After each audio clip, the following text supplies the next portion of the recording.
નમસ્કાર વિદ્યાર્થી મિત્રો, સ્વાગત છે આપ સર્વ વિદ્યાર્થી મિત્રોનું તમારી પોતાની યુટ્યુબ ચેનલ ઓશન કોચિંગ ક્લાસીસમાં. વિદ્યાર્થી મિત્રો, તમારી પ્રથમ પરીક્ષાની તૈયારી કરવા માટે નવનીત કંપની દ્વારા વિકાસ પરીક્ષા લક્ષી અસાઇનમેન્ટ છે એ લોન્ચ કરવામાં આવેલું છે અને આપણી ચેનલ ઓશન કોચિંગ ક્લાસીસ તમારા માટે એ અસાઇનમેન્ટનું સંપૂર્ણ સોલ્યુશન લઈને હાજર થઈ ચૂક્યું છે.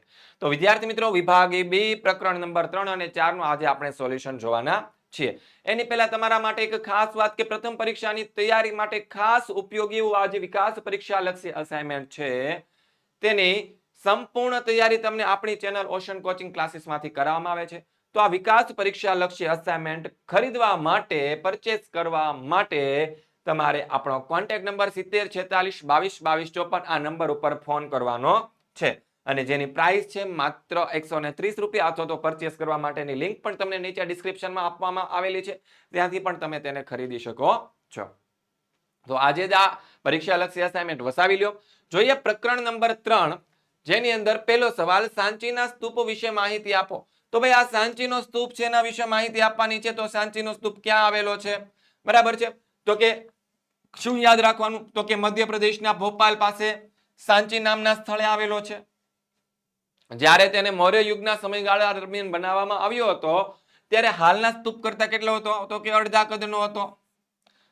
પછી સાંચીનો અસલ સ્તૂપ છે એ ઈંટોનો બનાવેલો હતો અને સાંચીનો આ બૌદ્ધ સ્તૂપ સ્થાપત્ય કલાનો અમૂલ્ય વારસો અને નમૂનો છે.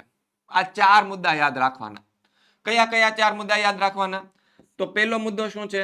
તો કે ભોપાલ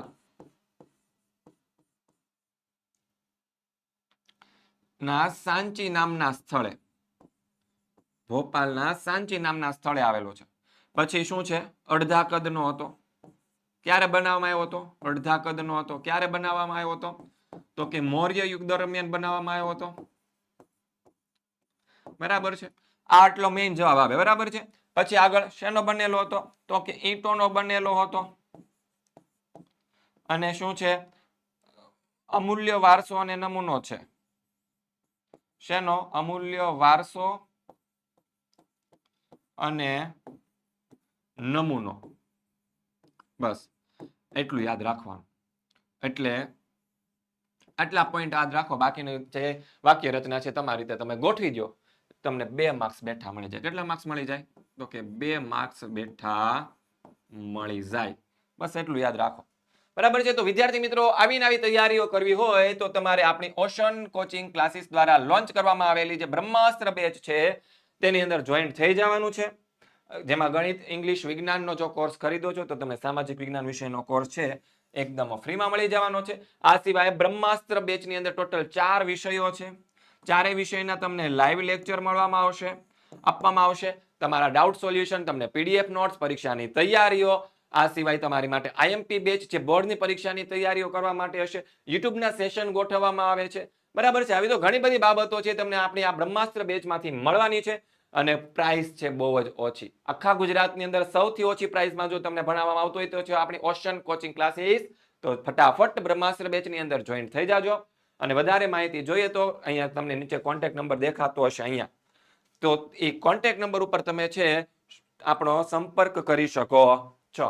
પછી ધાર્મિક ક્ષેત્રે ગુજરાતમાં કયા કયા મંદિરોની રચના થઈ છે, જે પ્રખ્યાત મંદિરો છે ગુજરાતના, એ બધા જ યાદ રાખી લેવાના. તો કયું કયું આવે? તો કે અમદાવાદમાં આવે ભદ્રકાળી મંદિર, ભદ્રના કિલ્લાની અંદર આવેલું ભદ્રકાળી મંદિર. પછી ગીતા મંદિર, પછી વેદ મંદિર, પછી જગન્નાથ મંદિર. બરાબર છે. ડાકોરની અંદર આવે તો કે રણછોડરાયજીનું મંદિર. પછી મોઢેરાનું સૂર્ય મંદિર, એ તો ખબર જ હોય, ભણ્યા જ છીએ. આખો ટોપિક એના ઉપર છે. વડનગરમાં આવેલું હાટકેશ્વરનું મંદિર અને દ્વારકામાં આવેલું છે જગત મંદિર, અથવા તો દ્વારકાધીશનું મંદિર લખો તોય ખોટું ન પડે.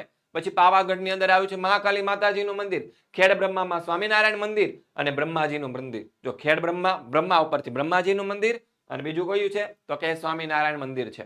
ભાવનગરની અંદર આવ્યું છે ખોડિયાર માતાજીનું મંદિર.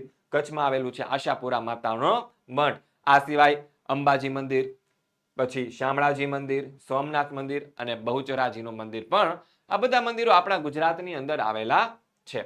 પછી ત્રીજો સવાલ કે ભારતના કયા કયા સ્થળોએ સિંધુ ખીણ સભ્યતાના અવશેષો મળી આવ્યા છે? તો સૌથી પહેલું જે આવ્યું હતું એ પંજાબ પાકિસ્તાનની અંદર છે, ત્યાં મોન્ટગોમરી જિલ્લામાં હડપ્પા, હિમાલય પ્રદેશમાં રોપર, ઉત્તર પ્રદેશના મેરઠ જિલ્લામાં આલમગીરી, રાજસ્થાનના કાલીબંગન, પછી ગુજરાતમાં ધોળકા તાલુકામાં લોથલ, કચ્છના દેશરપુર, શિકારપુર અને ધોળાવીરા સૌરાષ્ટ્રમાં લીંબડી, રંગપુર, ગોંડલ પાસે શ્રીનાથજીગઢ એટલે કે રોજડી, પછી મોરબી પાસે કુંતાસી, સોમનાથ વગેરે સ્થળોએ સિંધુકીન સભ્યતાના અવશેષો આપણને પ્રાપ્ત થયેલા છે. આ સિવાય સમ્રાટ અશોકના સમયના કયા 5 સ્તૂપો જાણીતા છે? સમ્રાટ અશોકના સમયના 5 સ્તૂપો, એક તો સાંચીનો સ્તૂપ, સારનાથનો જે ધર્મરાજિકા સ્તૂપ છે તે, પછી બેરતનો સ્તૂપ, પછી લોરિયા પાસે આવેલો નંદનગઢનો સ્તૂપ અને ગુજરાતમાં આવેલો દેવની મોરીનો સ્તૂપ. બરાબર છે. આમાંથી એમસીક્યુ પૂછાય છે તો ખાસ યાદ રાખજો. સ્થાપત્ય કલા એટલે શું? તો કે સ્થાપત્ય કલા એટલે કે ભવનો અથવા તો ઇમારતો બાંધવાની કલા.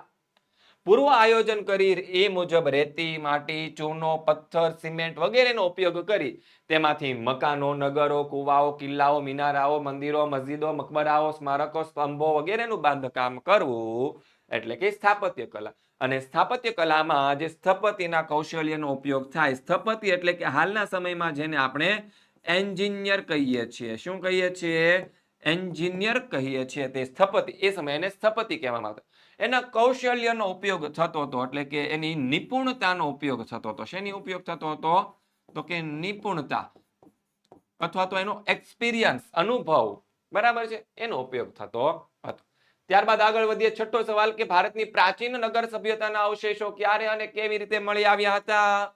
તો કે ભારતની પ્રાચીન સભ્યતાના અવશેષો છે ઈસવીસન 1922માં સર જોન માર્શલ અને કર્નલ મેકેલેના માર્ગદર્શન હેઠળ રખાલદાસ બેનર્જી અને દયારામ સહાની નામના પુરાતત્વવિદોએ સિંધ, પાકિસ્તાન, હાલનું જે સિંધ છે પાકિસ્તાનની અંદર આવેલું, ત્યાંના લારખાના જિલ્લામાં મોહેન્જો-દડો ખાતે ખોદકામ કર્યું અને દરમિયાન મોહેન્જો-દડોમાંથી આપણને ભારતની પ્રાચીન નગર સભ્યતાના અવશેષો છે તે આપણને મળી આવ્યા હતા. વિદ્યાર્થી મિત્રો, તમે જે આ વિકાસ પરીક્ષા લક્ષી અસાઇનમેન્ટ જોઈ રહ્યા છો, બરાબર છે, તેનું પીડીએફ ફોર્મેટની અંદર જો સોલ્યુશન જોઈએ છે તમને, તો તમારે આપણી એપ્લિકેશન ઓશન કોચિંગ ક્લાસીસને ડાઉનલોડ કરવાની છે, જેની લિંક તમને નીચે ડિસ્ક્રિપ્શનમાં આપવામાં આવેલી છે. અને જ્યાં જઈને તો તમને કોઈ નથી મળતું કે ભાઈ ક્યાં પીડીએફ મૂકેલી છે, કોન્ટેક્ટ નંબર આપેલો છે, ત્યાં જઈને તમે તેનો કોન્ટેક્ટ કરીને પછી પીડીએફ મેળવી શકો છો. પ્રકરણ નંબર જોઈએ 4 ના સોલ્યુશન્સ કે પ્રારંભિક બૌદ્ધ સાહિત્ય કેટલા ભાગમાં વહેંચાયેલું હતું અને કયા કયા? તો ભાઈ પ્રારંભિક બૌદ્ધ સાહિત્ય 3 ભાગમાં વહેંચાયેલું હતું, જેને પિટકના નામે ઓળખવામાં આવતા. 3 પિટકો છે: સુત્ત પિટક, વિનય પિટક અને અભિધમ પિટક. ઓકે, જો આવી ગયા જવાબ. 3 ભાગમાં વહેંચાયેલું છે, ત્રિપિટકના નામે ઓળખવામાં આવતું હતું. પછી મધ્યયુગના સંસ્કૃત સાહિત્યનો ટૂંકમાં પરિચય આપો. ભાઈ મધ્યયુગની શરૂઆતમાં કાશ્મીરમાં સોમદેવે કથા સરિત સાગર અને કલ્હણે રાજતરંગિણી નામના મહાન ગ્રંથો રચ્યા હતા. 2 ગ્રંથો, સોમદેવે કથા સરિત સાગર અને કલ્હણે રાજતરંગિણી. એમાં જે આ રાજતરંગિણી જે છે ને, તે પ્રાચીન ભારતનો ઐતિહાસિક ગ્રંથ ગણાય છે. એટલે કે ઇતિહાસને લગતો મહત્વનો ગ્રંથ છે. વાસ્તવમાં ભારતનો સર્વપ્રથમ ઐતિહાસિક ગ્રંથ છે. કવિ જયદેવે ગીત ગોવિંદ નામના કાવ્ય ગ્રંથની રચના કરી. આ કાવ્ય સંગ્રહ સંસ્કૃત સાહિત્યનો અતિ સુંદર કાવ્ય છે. આ સિવાય દક્ષિણ ભારતમાં શંકરાચાર્યએ ભાષ્યની ટીકા એટલે કે ટીકાની રચના કરી હતી. પછી ત્રીજો સવાલ કે પ્રાચીન ભારતના સાહિત્ય પછી ઋગ્વેદનો ટૂંકમાં પરિચય આપો.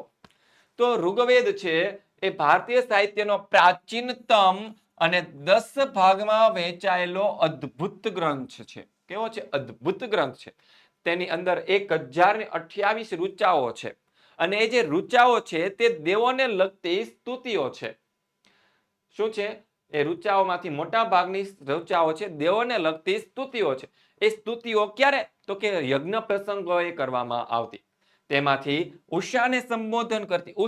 ઉષા એટલે કે સવાર. ઉષા એટલે કોણ? સવાર.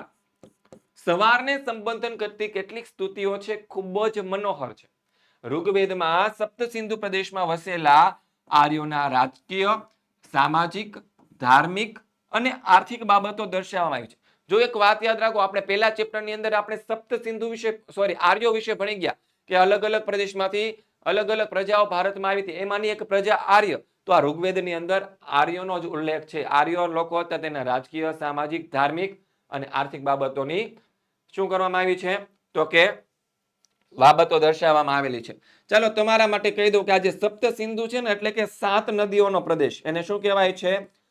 7 નદીઓનો જે પ્રદેશ છે ઉત્તર ભારતમાં એને સપ્ત સિંધુ કહેવામાં આવે છે. શું કહેવામાં આવે છે? સપ્ત સિંધુ કહેવામાં આવે છે. એમાં તો સૌથી જો સપ્ત સિંધુ, સિંધુ એટલે સિંધુ નદીની વાત થઈ ગઈ. સૌથી પહેલી નદી કઈ છે તો કે સિંધુ છે. પછી આવે સતલુજ, બરાબર છે. ત્રીજી આવે બિયાસ, પછી રાવી,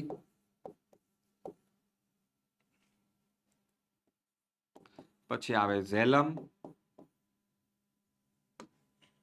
ક્યાં આવે યુ ઝેલમ, ચિનાબ અને 7મી નદી સરસ્વતી નદી. કઈ નદી? સરસ્વતી નદી. આ 7 નદીઓનો જે પ્રદેશ છે એને સપ્ત સિંધુ કહેવામાં આવે. ત્યાં આર્ય લોકો વસતા હતા. તો એની બાબતો અહીંયા દર્શાવવામાં આવેલી છે. ત્યારબાદ યજુર્વેદ વિશે સમજૂતી આપો. બહુ નાનો અમથો સવાલ. આવા સવાલ જો પરીક્ષામાં પૂછાય ને 2 માર્ક્સ રોકડા લઈ લે. યજુર્વેદ છે તેને યજ્ઞનો વેદ કહેવાય છે. શું કહેવાય છે? યજ્ઞનો વેદ. તે ગદ્ય અને પદ્ય બંને સ્વરૂપમાં છે. પછી તેમાં યજ્ઞ વખતે બોલવામાં આવતા મંત્ર અને ક્રિયાઓ અને વિધિઓનું વર્ણન કરવામાં આવેલું છે. ત્યારબાદ આગળ જો વિજયનગરનો કયો સમ્રાટ સાહિત્યનો ઉપાસક હતો? કઈ રીતે? તો ભાઈ વિજયનગરનો કૃષ્ણદેવરાય નામનો જે સમ્રાટ હતો તે સાહિત્યનો ઉપાસક હતો. કારણ કે તે સંસ્કૃત અને તેલુગુ ભાષાનો મહાન શું હતો? રચયિતા હતો. અને તેને પોતાનો ગ્રંથ છે આમુક્ત માલ્યદા એ નામનો ગ્રંથની રચના કરી હતી. અને તે અનેક કવિઓને રાજ્યાશ્રય આપ્યો હતો. જો પેલું તો શું યાદ રાખવાનું? આવો સવાલ પૂછાય ત્યારે પેલું તો નામ યાદ રાખવાનું. ભાઈ કોણ હતો ઈ? તો કે કૃષ્ણદેવરાય. એક ટોપિક થઈ ગયો. પછી બીજો ટોપિક શું આવ્યો? ભાઈ તે તેલુગુ અને સંસ્કૃત ભાષાનો શું હતો? લેખક હતો. કઈ ભાષાના? તેલુગુ અને સંસ્કૃત ભાષાનો લેખક હતો. આ બીજો મુદ્દો થઈ ગયો. ત્રીજો મુદ્દો શું આવશે? તેને ગ્રંથ લખ્યો. કયો ગ્રંથ લખ્યો? આમુક્ત માલ્યદા. આમુક્ત માલ્યદા આ નામનો ગ્રંથ લખ્યો. પછી ચોથો પોઈન્ટ શું છે? તો કે તેને અનેક કવિઓને રાજ્યાશ્રય આપ્યો હતો. તો શું કવિઓને રાજ્યાશ્રય?